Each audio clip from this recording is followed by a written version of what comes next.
द्वारिका में ही रहते हैं अब कुछ दिन और। इधर युधिष्ठिर महाराज बड़े उदास थे, चिंतित थे। क्यों थे चिंतित? अब उनको वो सारी घटना याद आ रही है कि देखो इस छोटे से राज के पाट के टुकड़े के लिए कितना नरसंहार करना पड़ा, कितनों की हत्या करनी पड़ी, कौरव वंश तो सारा समाप्त हो गया। इस प्रकार से वो चिंतित थे, उदास थे। भगवान श्री कृष्ण उनको समझाने की कोशिश कर रहे हैं, लेकिन वो भगवान को छोटा भाई समझते हैं, इसलिए वो समझ नहीं पा रहे हैं। तो उन्होंने विचार किया कोई यही ज्ञान यदि कोई सफेद दाढ़ी वाला कोई बुजुर्ग आदमी ये ज्ञान दे तो इनको अच्छे से समझ में आएगी। तो भीष्म पितामह की याद आई। भीष्म पितामह सर सैया पर सोए हुए थे, बाड़ों की सैया पर। भगवान श्री कृष्ण सब पांडवों को लेकर के जाते हैं भीष्म पितामह के पास में। भीष्म पितामह अर्जुन को देखते हैं, बड़े प्रसन्न हो गए। अर्जुन, क्या वो तुम्हारा मित्र नहीं आया? वो कृष्ण कन्हैया नहीं आए? तो भगवान श्री कृष्ण सबसे पीछे थे, मुस्कुराते हुए आगे आए।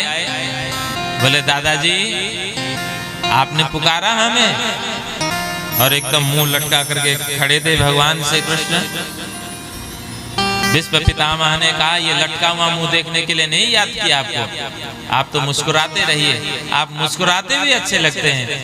भगवान श्री कृष्ण मुस्कुरा करके भीष्म पितामह के सामने खड़े हो गए। और उस समय में भगवान श्री कृष्ण ने कहा कि अब आपका जाने का समय हो गया, तो पांडवों को शिक्षा दीजिए कुछ। तो बहुत अच्छी अच्छी शिक्षा दी भीष्म पितामह ने। अब इतना समय है नहीं तो उस शिक्षा में ही पूरा एक दिन निकल जाए। थोड़ा सा बता दें आपको। भीष्म पितामह ने कहा कि अपने धन को 5 जगह उपयोग करना चाहिए। एक तो अपनी उन्नति के लिए,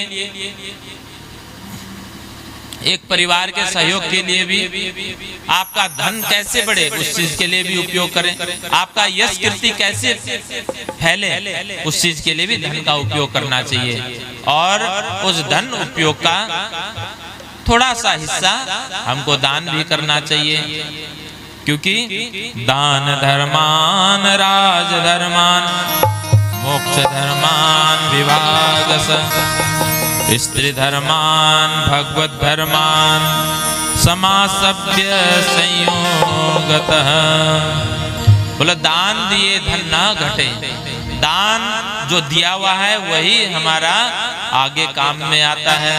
जैसा हम दान करते हैं वही काम में आता है। और आज कुछ भक्तजनों ने सेवा भी की है, तो बाद में उसका आह्वान किया जाएगा, हाजिरी लगाई जाएगी। तो दान धर्मान, तो दान भी योग्यता को देख के ही देना चाहिए। जो लोग व्यसन करते हैं वहां दान नहीं देना चाहिए।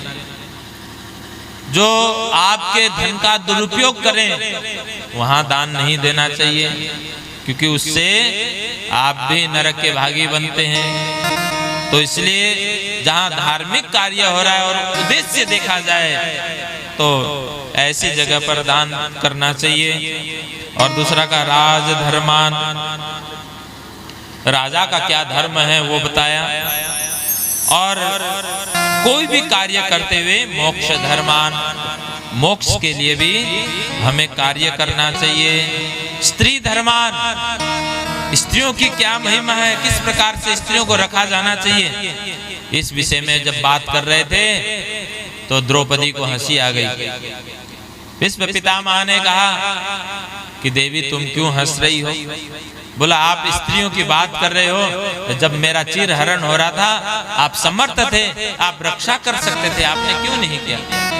बोला उस समय मैंने दुष्ट दुर्योधन का नमक खाया था और अब अर्जुन के तीर ने वो सब गंदगी को साफ कर दिया, सब खून को बहा दिया, जो पाप के अन्न का जो खून था वो सब बहा दिया है।